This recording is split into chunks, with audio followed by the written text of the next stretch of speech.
Neglect starts as an infection. And if you don't take care of it, it becomes a disease. One neglect leads to another. And the worst of all, when neglect starts, it diminishes our self-worth, our self-confidence, our self-value. It's easy to take the easy option. It's easy to rationalize. If no one around you is living at a high level, no one around you is achieving at the highest level, it might seem okay to take it easy.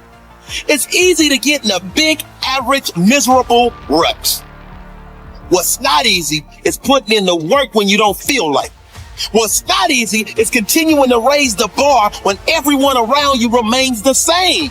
Not one's life is ever easy. How did you ever think you were ever going to make any progress? You can make this your time. You can take control of the life you want to live. Have the authority to know what you need to change, to know how to change, and then to take action. Have discipline for yourself into progress. Switch your routine. Good people can't really handle them on the level that someone who's great is. So you're praying for greatness and a problem comes and you're running from the problem. You don't understand that it is in solving the problem that you become wealthy.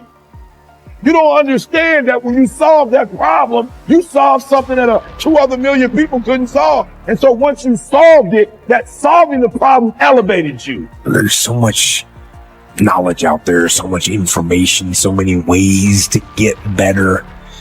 And we make so many mistakes. We're the product of our mistakes.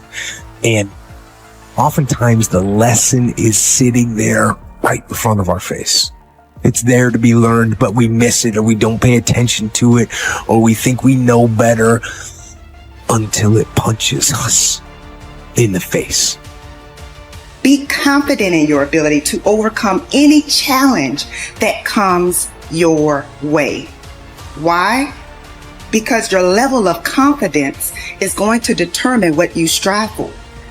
If you don't have confidence, what you'll do is you'll see something that you want, but you won't go for it because you'll tell yourself, I'm not cut out for this. I'm not good enough for this. I don't speak well enough for this. I'm not credentialed enough, or I'm not qualified enough. And what you're doing is holding yourself back.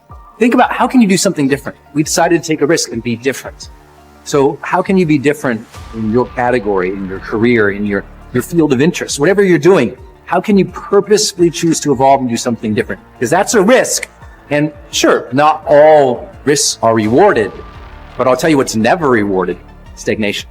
One of the things that we must do is that we must be involved in working on achieving self-mastery. You must work on yourself continuously. Never be satisfied with yourself. If you can't fly, run. If you can't run, walk. If you can't walk, crawl. But by all means, keep moving. Part of the reason that people go watch anti-heroes and villains is because there's a part of them crying out for the incorporation of the monster within them, which is what gives them strength of character and self-respect, because it's impossible to respect yourself until you grow teeth. And if you grow teeth, then you realize that you're somewhat dangerous, or maybe somewhat seriously dangerous, and then you might be more willing to demand that you treat yourself with respect and other people do the same thing.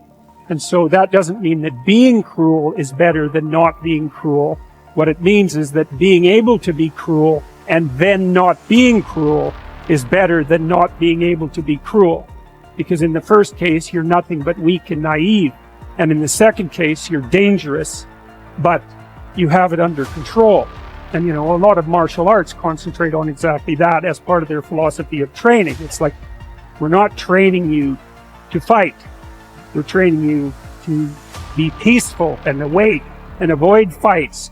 But if you happen to have to get in one, and I guess the philosophy also is that if you're competent at fighting, that actually decreases the probability that you're going to have to fight, because when someone pushes you, you'll be able to respond with confidence and with any luck, and this is certainly the case with bullies, with any luck, a reasonable show of confidence, which is very much equivalent to a show of dominance, is going to be enough to make the bully back off. And so the strength that you develop in your monstrousness is actually the best guarantee of peace.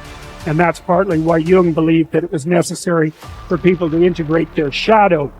And he said that was a terrible thing for people to attempt, because the human shadow, which is all those things about yourself that you don't want to realize, reaches all the way to hell.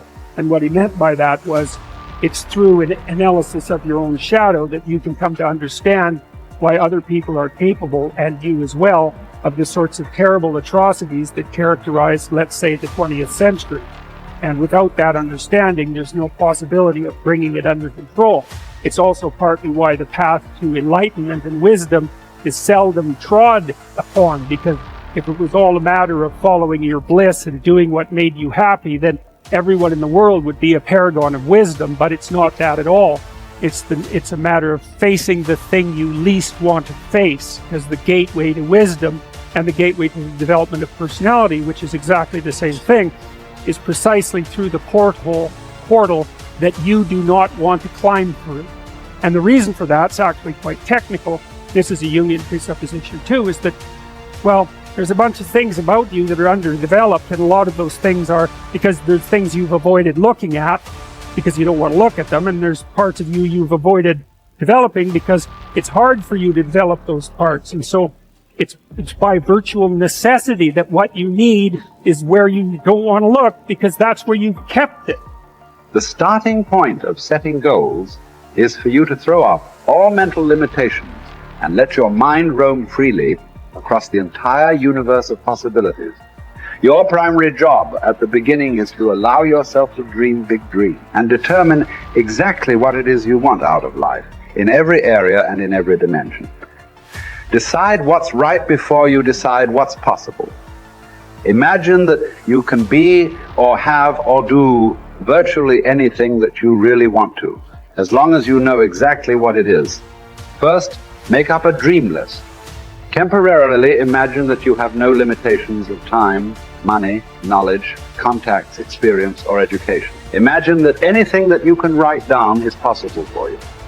Remember, anything that you can clearly define and crystallize on paper is probably possible if you want it long enough and hard enough and are willing to make whatever efforts and sacrifices are necessary.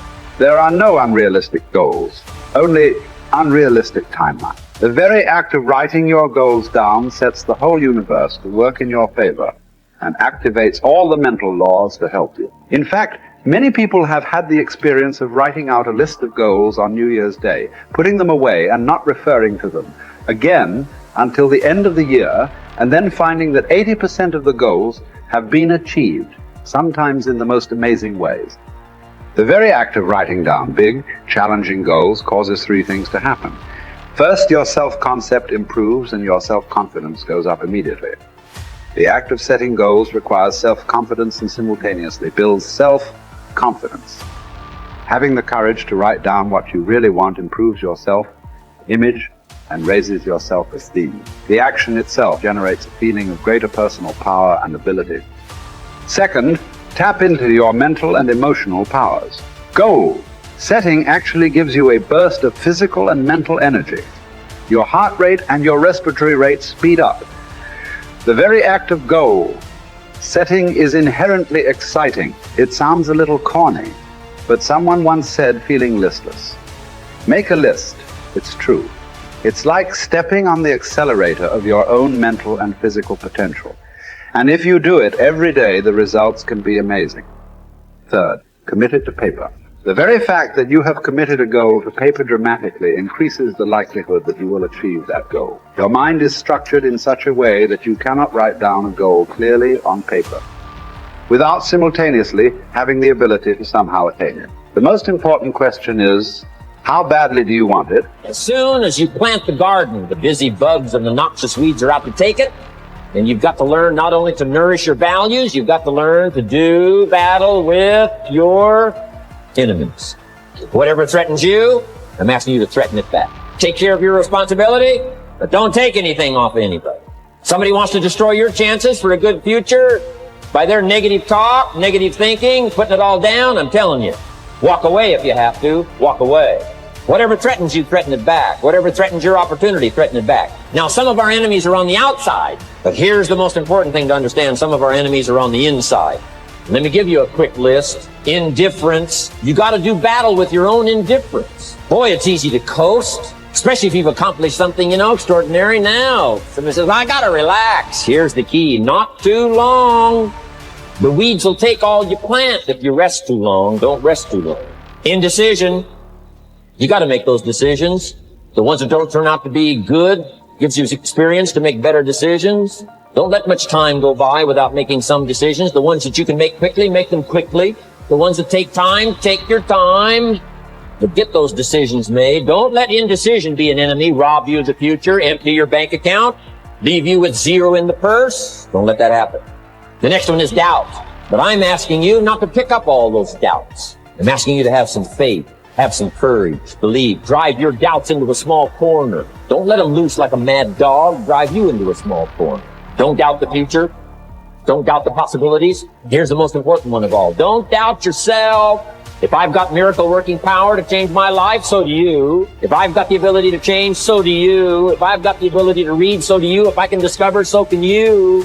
If I can grow, you can grow. If I can develop, you can develop. If I can get an invitation like I got 6 years ago, help take something around the world, so can you. If I can stand on this platform, Idaho farm boy raising obscurity, so can you. I'm asking you, don't sell yourself short.